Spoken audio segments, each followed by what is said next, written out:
taking you through this game here at Goodison Park today. Your commentary team of Gary Neville and Rob Hawthorne. Well, no thermometer needed to take the temperature here today. The anger of this place has brought it to boiling point.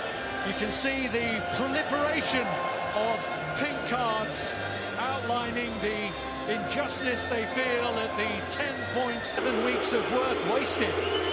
But the international break didn't add to his worries.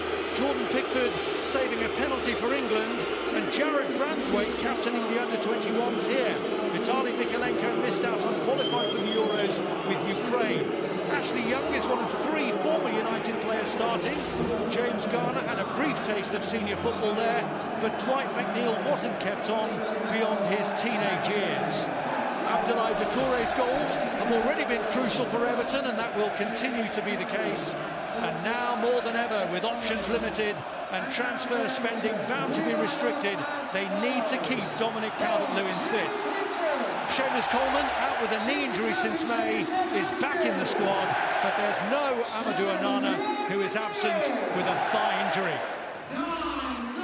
Erik ten Hag serves a one-match touchline ban for a game he acknowledges in the circumstances will be difficult, so it will be of some relief that Andre Onana's recovered from the pelvic injury that affected him whilst away with Cameroon. Luke Shaw makes an immediate return from muscular injury that's kept him sidelined since August, and it's a momentous day for 18-year-old Kobbie Mainoo. 9 months after his only previous Premier League appearance, he's given his first start in the competition.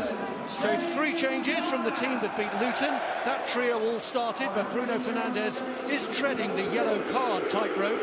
Rasmus Højlund hasn't made it with a thigh problem, so Anthony Martial comes face-to-face with what must be his favourite opponents. There's no Mason Mount, but Facundo Pellistri, another doubt, does make the squad, along with native northeasterner striker Joe Hugo. Of opprobrium from the Gladys Street end. And play goes on with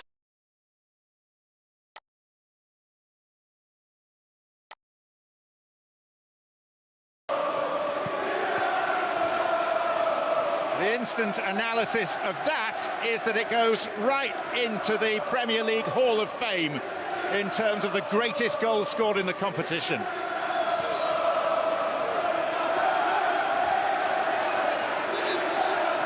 And so much of the build-up, Jim, inevitably today has been about Everton, how they would respond to the adversity that they find themselves faced with.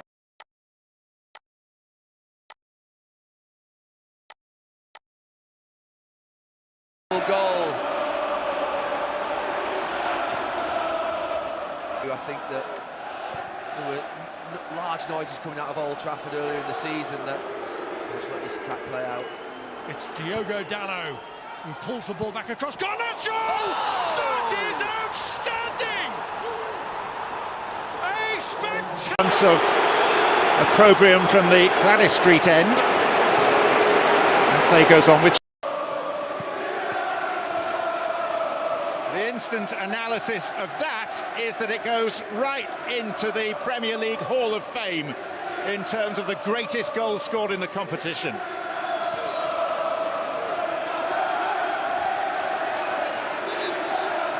And so much of the build-up, Jim, inevitably today has been about Everton, how they would respond to the adversity that they find themselves faced with.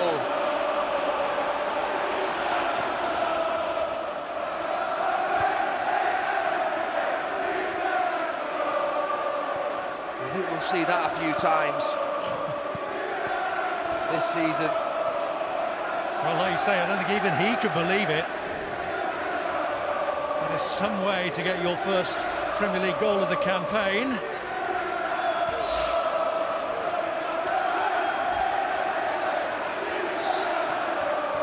And coming into a seething mass of protest, that is some way to silence the crowd. Took everyone's breath away, that. Well, you knew what he was trying to do, and as he went up in there, you're thinking, oh no, here we go. I mean, he was running away from, like, moving away from goal, which made it even harder. It's one of the best you'll see. I was just talking about Kobe Mainoo, he interrupted him. I mean, I was saying there's a clamour earlier on this season from Manchester United fans to bring in a midfield player, and the talk internally at Old Trafford was that if Mainoo hadn't got injured, that they may not have brought Amrabat in because they think so highly of him, and Erik ten Hag loves him. And he sat there in that Manchester United midfield in front of Maguire and Lindelof.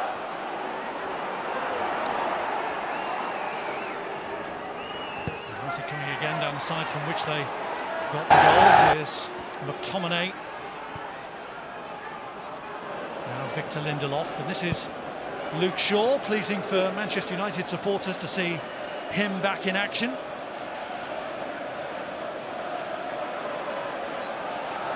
Played in the first couple of matches, but since August has been unavailable to Erik ten Hag. Yeah, they've missed him defensively, but I think even more so connecting on that left-hand side where it's been blocked really at times.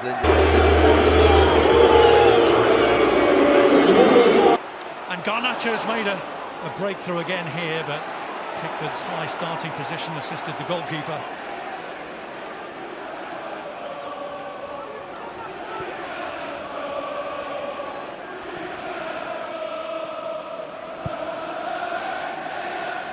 Mikalenko. Maguire just pushing Abdoulaye Doucouré out of the way.